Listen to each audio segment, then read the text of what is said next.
नवंबर 1 1935 का साल होता है जब यरूशलेम में एक ऐसा राइटर पैदा होता है जो इनकलाब लेकर आता है। इस राइटर का नाम एडवर्ड है। एडवर्ड को एडवर्ड विलियम सेड और एडवर्ड वॉडी सेड भी कहते हैं। एडवर्ड का बचपन देखा जाए तो कायरा और यरूशलेम में गुजरा। 1947 में ये यरूशलेम से अमेरिका चले जाते हैं। एजुकेशन की बात की जाए तो एडवर्ड ने 1957 में बीए प्रिंसटन यूनिवर्सिटी, एमए 1960 में हार्वर्ड यूनिवर्सिटी से कंप्लीट किया। 1964 में हार्वर्ड ही से इंग्लिश लिटरेचर में अपनी पीएचडी कंप्लीट करता है ये। इसके बाद कोलंबिया यूनिवर्सिटी में एज लेक्चरर के तौर पर भी जॉब करता है और अमेरिका में लॉयर भी बनता है बाद में आने वाले सालों में। फैमिली की बात की जाए तो एडवर्ड एक बिजनेसमैन फैमिली से बिलोंग करता था। एक मालदार फैमिली थी। इसके फादर इब्राहिम एक अमीर बिजनेसमैन थे। एडवर्ड की मदर का नाम हिल्डा सेट था। एडवर्ड की 4 सिबलिंग्स थी, रोज़, चेन, जॉयस, ग्रेस, ये इसकी सिबलिंग्स थी। एडवर्ड की शादी की बात की जाए तो मैरियम सेड से शादी होती है जिससे 2 बच्चे पैदा होते हैं, नाजिला सेड और वाडी सेड। राइटिंग स्टाइल की बात की जाए कि कौन सा राइटिंग स्टाइल ये अपने वर्क्स में यूज़ करता है तो हमें नज़र आता है कि इसके राइटिंग स्टाइल में कन्वर्सेशनल एलिमेंट नज़र आता है। डिस्कर्सिव स्टाइल है इसका, रिपीटेटिव भी है, रियलिस्टिक भी है। ये अपने वर्क्स में एग्जाजरेशन का यूज़ करता था। देखा जाए तो एडवर्ड अपने एसेस को एक ख़ास स्टेटमेंट के साथ स्टार्ट करता था ताकि रीडर्स ना अटेंटिव रहें, उसे समझ पाएँ। इसकी राइटिंग में हमने देखा कि इसकी राइटिंग थॉट प्रोवोकिंग थी।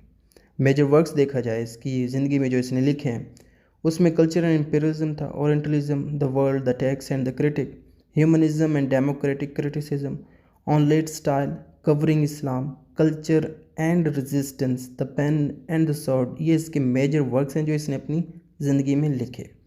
अब मेजर अवार्ड्स देखे जाएं जो इसने अपनी लाइफ में अचीव किए, उनमें से Lenin life time achievement award, American book award, Bordin prize by Harvard University, ये इसके मेजर अवार्ड्स हैं जो इसने लाइफ में हासिल किए थे।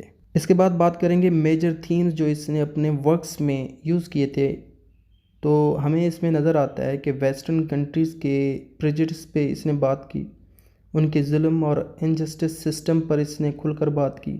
अपने वर्क्स में कल्चर को इसने डिफ़ाइन किया। सुपर पावर कंट्रीज़ का अनसिविलाइज्ड बिहेवियर भी इसने अपने वर्क्स में शामिल किया था। करप्शन, इमिग्रेशन, आइडेंटिटी, चाइल्डहुड पर इसके वर्क्स के मेजर थीम्स हैं। अब क्योंकि हर एक इंसान की इंस्पायरेशन होती है कोई भी काम स्टार्ट करने के लिए, तो एडवर्ड की इंस्पायरेशंस कौन थी?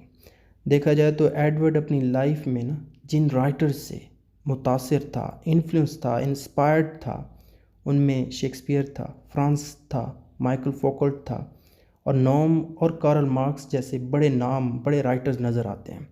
अब ये किस एज का राइटर था, ये भी एक क्वेश्चन है। तो ये राइटर पोस्ट कॉलोनियल एज को बिलोंग करता है।